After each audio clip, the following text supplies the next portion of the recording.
Yeah, that's a good question because for years I didn't like The Searchers. For years I didn't appreciate it. Uh, I didn't like Jeffrey. I always liked John Wayne's performance in it, and I even liked John Wayne's racist son of a bitch character. All right, but I didn't like Jeffrey. I didn't like Jeffrey Hunter in it. I just didn't get it. It was like a lot of '50s melodramas of West that I just don't like, frankly. And so I had never understood the high pedestal that John Milius and Spielberg and Scorsese and Schrader have always put that movie up to. I mean, it's actually interesting. The biggest Fordian of them all is Peter Bogdanovich. And he likes The Searchers, but he doesn't like it like those guys do. You know, he spreads it out a little bit more. But then in writing the book, I figured I should watch The Searchers again because I hadn't seen it in quite a long time. I thought I should watch the film again just to bone up on the stories and some of the connections that I'm making between the other movies. And lo and behold, this time I liked it. It was a thing where like this time I kind of got it. I'm still not as into it as these guys are. All right. But I see a little bit more where Scorsese's talking about, especially when it comes to the character, but especially his breakdown of Ethan Edwards that I recite a couple of times. A man who had a great love in him that got stomped out of him. A man who fought, who went away to fight a war that he lost.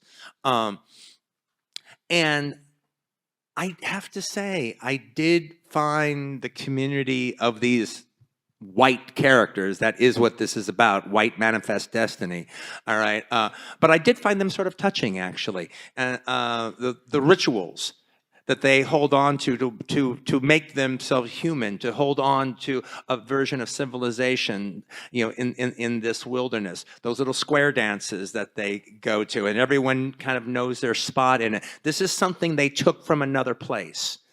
And I mean, it's quite similar to The Deer Hunter.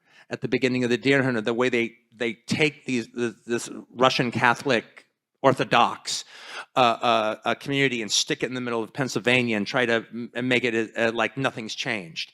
I did find that moving, actually. I found Ward Bond moving in it, and it was those community of characters that I did find moving. I'm still a little more on Scar's side than I am on Jeffrey Hunter and Ethan Edwards' side, and I do not buy that Natalie Wood's Debbie would go back with him. I think, no, she's married to Scar. She's there. And I do wish John Wayne had killed her.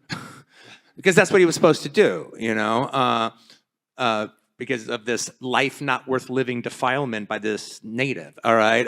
But that is his character. So I don't like it wimping out at the end. But nevertheless, I did find it moving in a way that I was always tone deaf to. And, you know, I'm more appreciative of where John Ford was coming from than I had been before.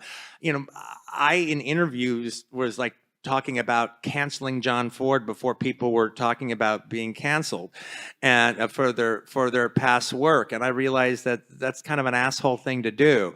And you cannot like something. You can find something troubling from a different time period, but that's just the way it is, and that's that movie.